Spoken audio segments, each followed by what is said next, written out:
Bonjour à tous et à toutes et bienvenue à cette partie du service en français. Bienvenue à tout le monde. Enfin, on a déjà présenté tantôt. Et pour commencer, je vais partager la pensée du jour en français. Donc, c'est la vie divine m'enveloppe. Parfois, lorsque la vie semble pleine d'obligations et de routines, je peux avoir l'impression de simplement exister et de passer d'une tâche à l'autre sans éclat ni énergie. Aujourd'hui, je me rappelle que je suis vivant, vivant d'une manière vitale, rayonnant et joyeux. Ma vie est ce que je choisis d'en faire. Grâce à mon attitude positive et à ma compréhension de moi-même en tant qu'être spirituel, je réalise qu'il y a tellement plus dans la vie que les choses que je dois faire. Je continuerai à maintenir ma vie quotidienne et à m'occuper des choses qui nécessitent mon attention. Mais maintenant, je vais affronter la vie avec l'énergie et l'élan de la vie divine qui me traverse et m'anime. Quoi que je fasse, elle m'anime. Je suis un être divin, miraculeusement, magnifiquement vivant.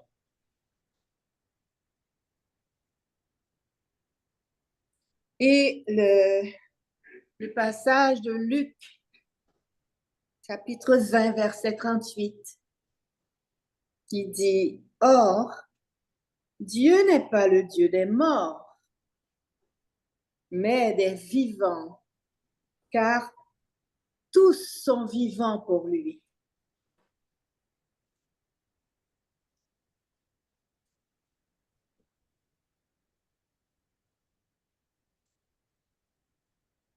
Et je vais partager un extrait du livre de Jon Kabat-Zinn, « Où tu vas, tu es ». Tout petit passage. Et le titre de ce passage, c'est « Avoir la force d'être faible ».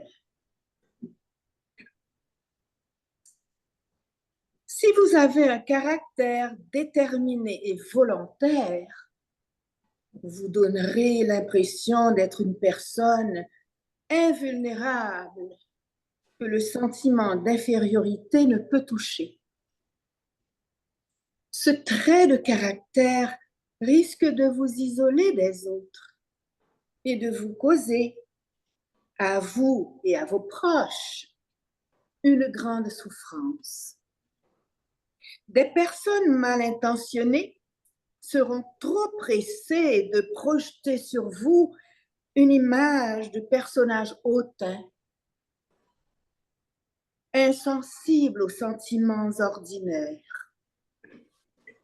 En fait, vous risquez de perdre contact avec vos vrais sentiments derrière cette image déformante de votre personnalité. Cet isolement est fréquent chez de nombreux pères de famille nucléaires et chez ceux qui jouissent d'un certain pouvoir dans tous les domaines de la société. Penser que l'on peut acquérir une force, un pouvoir, par la pratique même de la méditation, conduit au même dilemme. Nous tombons fréquemment dans le piège de nous croire invulnérables aux émotions par une pratique correcte de la méditation. Sans même en être conscient, nous arrêtons ainsi le processus de notre épanouissement naturel.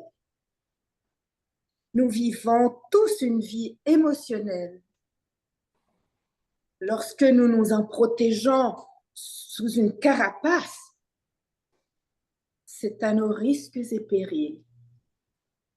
En conséquence, quand vous remarquez que vous vous fabriquez une image de force invincible ou de profonde sagesse, en pensant que vous êtes déjà avancé dans une démarche spirituelle et que vous parlez beaucoup, avec emphase, de vos expériences de méditation, il serait peut-être temps de vous remettre en question en vous demandant si vous fuyez votre propre vulnérabilité ou un chagrin personnel ou une peur quelconque. Lorsqu'on est vraiment fort, il n'est pas nécessaire de le faire savoir aux autres, encore moins à soi-même. Il est préférable de se permettre d'avoir des émotions, de pleurer, de ne pas se sentir obligé d'avoir une opinion sur tout, ni de paraître invincible. Notre force réside en ce qui paraît être notre faiblesse. En ce qui se passe pour de la force n'est souvent qu'une faiblesse qui masque notre angoisse. Cela n'empêchera pas cette façade d'être aussi convaincante pour nous-mêmes que pour les autres.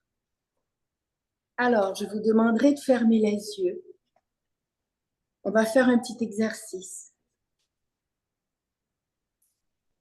Reconnaître les diverses manières dont on affronte les obstacles. Faire l'expérience de réagir avec souplesse dans notre réaction et de nous montrer durs, d'être généreux quand nous avons tendance à être avares, de nous ouvrir quand notre réflexe est de nous fermer sur le plan émotionnel. Quand nous éprouvons de la peine ou de la tristesse, laissez ces sentiments s'installer en vous. Se permettre des sensations. Remarquez comment nous qualifions le fait de pleurer ou de nous sentir vulnérables. Abandonnez les étiquettes. Se laisser aller aux sensations en cultivant la plénitude du moment présent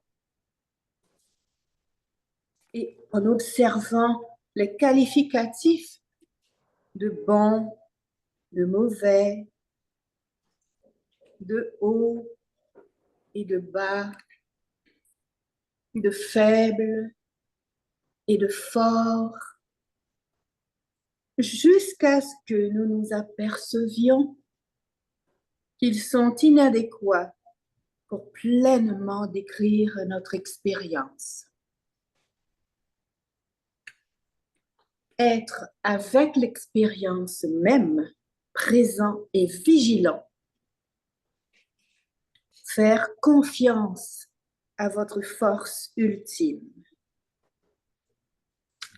Et pour terminer, je vous lis le dernier passage d'un texte de Anne-Marie Korsch, ancienne présidente de Unity Schweiz, un tout petit texte. Et c'est par rapport au changement.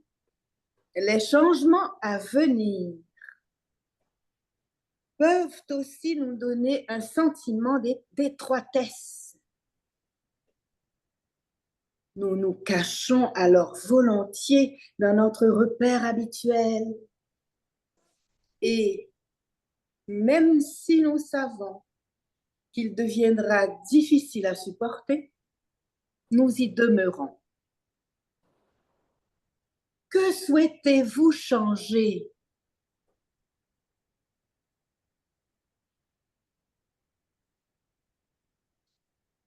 Quel changement penses-tu te rendra plus léger, plus joyeux? Examine bien tout. Sors de ton repère. Va vers la lumière. Vois les possibilités de vivre pleinement ton potentiel et toutes les possibilités qui se présentent. Peut-être faut-il simplement que tu laisses te séparer de quelque chose, que tu laisses advenir quelque chose.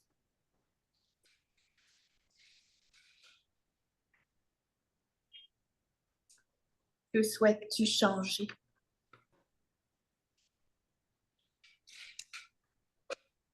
Va vers la lumière.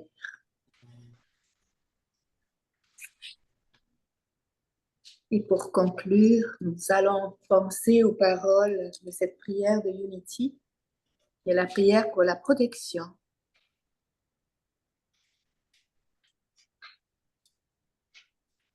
La lumière de Dieu nous entoure. L'amour de Dieu nous enveloppe. La puissance de Dieu nous protège. La présence de Dieu veille sur nous. Où que nous soyons, Dieu est là. Et tout est bien dans l'ordre divin.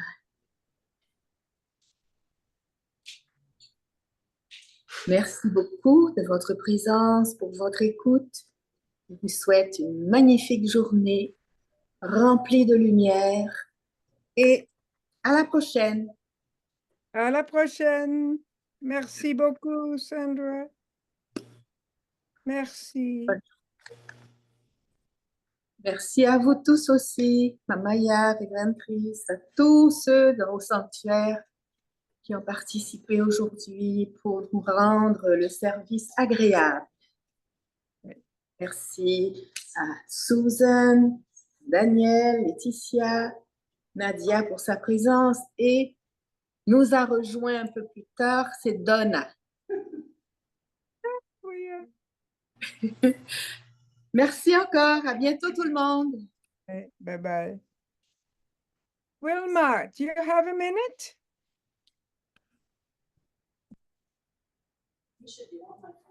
Yes, I do. Oh, wonderful, wonderful. How are you, my dear Wilma? How are you? I'm keeping the faith, keeping the faith. I'm getting back to where I should be. Okay. Okay. I have been thinking about hearing your voice in our Sunday service, maybe in the form of a closing blessing or blessing the love offering. Think about it, very brief, 1 or 2 sentences, but you know, with that deep belief and understanding and knowledge of the unity consciousness. I thought Wilma should have 1 or 2 lines at the end of the service that you would speak for all of us. So think about, if you feel like, you don't have to, it's just an invitation. Thank you, Dr. Mayo. I definitely will give it thought. Yes. Yeah. Give it some More thought. around It can just be spontaneous, where you at the end say, we bless this gift, or we dedicate this gift, or we're going to, where you say something about people stepping into their regular lives at the end after being together in unity, whatever you think about it. But Yes. your Okay. voice be so wonderful to have on a regular basis whenever you happen to be available to come. Yes. So, Yes. okay? Yes. Okay. Thank you, Dr. Okay. Meyer. God bless you now. Bye-bye. Bye, Wilma. Bye-bye, Wilma. God bless. God God bless. bless.